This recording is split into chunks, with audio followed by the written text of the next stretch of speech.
Hello, my name is Mitchell Reese, and today I'm here to talk to you about cancel culture. Ever since the wake of the COVID 19 pandemic, cancel culture has become widely mainstream and is a topic of interest among a large number of individuals. As with anything, however, just as there are some who support cancel culture, the majority of the general population is against it. And I myself am proud to admit that I am part of that majority. Cancel culture is a sickness, a plague, and a disease, and it negatively impacts all those who are targeted by it, both mentally and socially. Allow me to explain exactly why. Before I do that, however, I must first explain what cancel culture is. Cancel culture is defined by Oxford Languages as a social environment in which publicly boycotting or withdrawing support from people or organizations that are regarded as promoting socially unacceptable beliefs is widespread practice. Most frequently, this occurs when an individual or group of individuals publicly express an opinion or belief that is deemed unacceptable by modern day societal standards.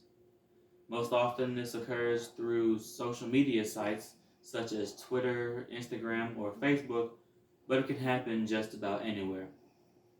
Now, allow me to explain to you why it's bad. For starters, it enables online bullying and often incites violence. Oftentimes, cancel culture is used with ill intent to purposefully ruin someone else's life. In a particular case, NFL star Colin Kaepernick was canceled for kneeling during the national anthem. People applied intense pressure to have him fired and banned from the league. Whether they succeeded or not is unbeknownst to me, but that alone is enough to prove my point. In many other cases, people have even sent death threats, or even worse, resorted to physical acts of violence. Another reason that it's bad is because it's counterproductive and contrary to what many supporters of cancel culture think they're doing, doesn't bring about any change. Many individuals view cancel culture as a form of activism. However, in most cases, what supporters of cancel culture are really doing is just casting stones. That's not activism at all. Activism identifies an issue and works to solve it in a way that benefits all parties involved. Going online and swearing at someone for misgendering you isn't solving any issues or benefiting anyone. Lastly, it's very unethical, as people use it to systematically exclude anyone who disagrees with their views. The lengths people will go to in order to silence anyone who disagrees with them is astonishing. According to Loretta Ross, cancel culture is a cannibalistic maw that is sometimes just ruthless hazing, and I couldn't agree more. People use cancel culture as a way to invalidate and outcast anyone who they deem as a threat to them and their beliefs, which, ironically enough, is immoral in and of itself. Now, I do feel it necessary to point out a couple of ways that cancel culture can be and has been used correctly. What I mean when I say correctly is that it's used in a positive and productive manner. For starters, it allows marginalized people to defend themselves. It allows marginalized groups a chance to defend themselves. A good example of what I mean by this would be the Me Too movement. This movement gave countless women the ability to speak out against their abusers on a platform where their cries would be heard and addressed.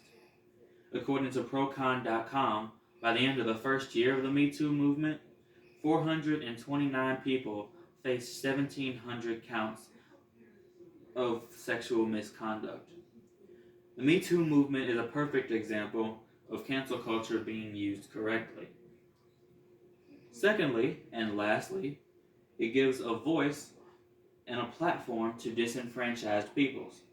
Not everyone has access to legislators or people in positions of authority or power. However, anyone can make a Twitter account. In these cases, Minority groups have used cancel culture as a way to speak out against their oppressors, as well as a way to bring light to issues that have negatively affected them. One example that comes to mind is the death of George Floyd. Floyd's death was used as an outlet by the black community to speak out against racial injustice, as well as police brutality, in an attempt to spark social change. Yet another way that cancel culture has been used correctly. To conclude, if used correctly, cancel culture can be a powerful tool to speak on pressing issues that threaten our society, that threaten our progress as a society, as well as to assist marginalized groups in standing up to their oppressors. However, in recent times, that's not at all what it's used for. Instead, people use it as a way to attack anyone who does not agree with them, or anyone who says something that they don't agree with, or anyone who says something that goes against what they believe in. Instead of being used positively and productively, it's used selfishly and maliciously, and that is exactly why it's bad. Thank you for listening.